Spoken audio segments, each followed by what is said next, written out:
అల్లూరి సీతారామరాజు జయంతి సందర్భంగా ఆయనకు ముఖ్యమంత్రి నారా చంద్రబాబు నాయుడు నివాళులర్పించారు. చిత్రపటానికి పూలమాలలు వేసి శ్రద్ధాంజలి ఘటించారు. తొల్లూరు సిఆర్డీఏ కార్యాలయంలో సిఆర్డీఏ అదనపు కమిషనర్ సూర్యసాయి ప్రవీణ్ చంద్ ఆధ్వర్యంలో రాజధాని ప్రాంత సిటిజన్స్ అడ్వైజర్ కమిటీ సభ్యులతో సమావేశం ఏర్పాటు చేశారు. ఈ సమావేశంలో కమిటీ సభ్యుల సలహాలను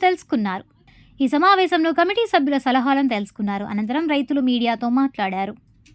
సిఆర్డీఎఫ్ తొల్లూరులో జరిగినటువంటి సిటిజన్స్ అడ్వైజరీ కమిటీ మీటింగు జరిగింది.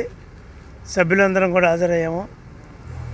ఈ రాజధాని నిర్మాణం జరుగుతున్న దానిలో అన్ని అంశాల మీద ఉన్నటువంటి ఇబ్బందుల్ని, ఆవశ్యకతల్ని, సలహాలను, సూచనలు కూడా అందరం ఎవరికి తోచినటువంటిది వాళ్ళు ఇవ్వటం జరిగింది.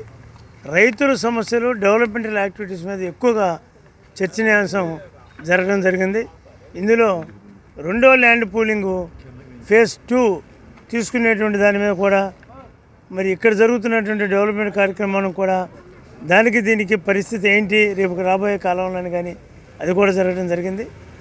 మరి ముఖ్యంగా ఏంటంటే మెయిన్గా ఉన్నటువంటి సమస్యలు గతం నుంచి నానుడిగా ఉన్నటువంటి రైతుల గ్రామ కంటాల సమస్యలు కానివ్వండి, ల్యాండ్ ఎక్విజిషన్లో భూముల్లో ప్లాట్లు పడినటువంటి ఇంకా మిగిలిపోయినటువంటి కానివ్వండి, ఆ బోరుపాలెం దగ్గర ఉన్నటువంటి జరుపు భూములకి సొల్యూషన్ అనేటువంటి కానివ్వండి, గ్రామాలని మొత్తాన్ని కూడా డిపిఆర్ తయారు చేసే సిఆర్డీఏ వాళ్ళు రోడ్లు కానీ, కరెంట్ లైన్లు కానీ, ఏదన్నా కానీ సిటీలాగా తయారు చేస్తా అనేటువంటి ప్రతిపాదనల పరిస్థితి కానీ, మరి దాన్ని కూడా నన్ను తీసుకోమంటం జరిగింది.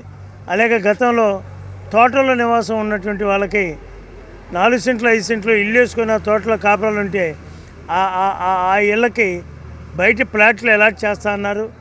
మరి ఆ భూమిని తగ్గించి పూలింగ్ తీసుకున్నారు. ఆ ప్లాట్లు ఏమో ఇంతవరకు ఇవ్వటం జరగలేదు. మరి వర్కులు జరుగుతూ ఉన్నాయి.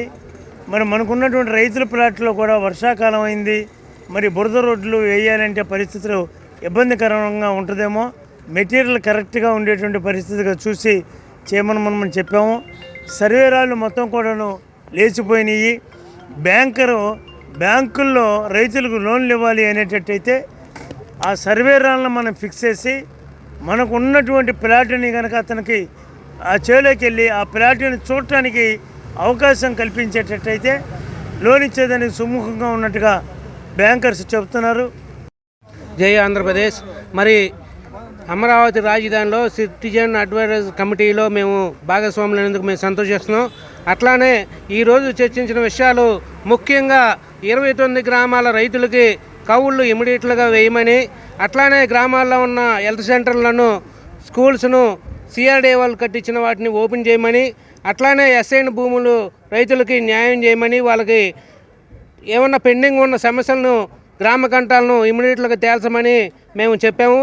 అట్లానే మేము అంతకు ముందర జరిగిన మీటింగ్లో ఈ కొన్ని మేము ప్రస్తావించిన అంశాలను కొన్ని క్లియర్ చేశారు.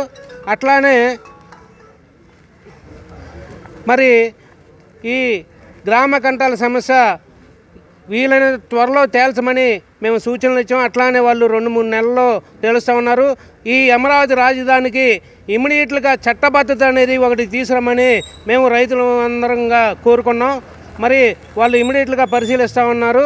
మా ఈ కమిటీ మూలాన 29 గ్రామాల ప్రజలకే కాకుండా ఆంధ్రప్రదేశ్ రాష్ట్రానికి మంచి జరిగిద్దని మేము ఆశిస్తున్నాం.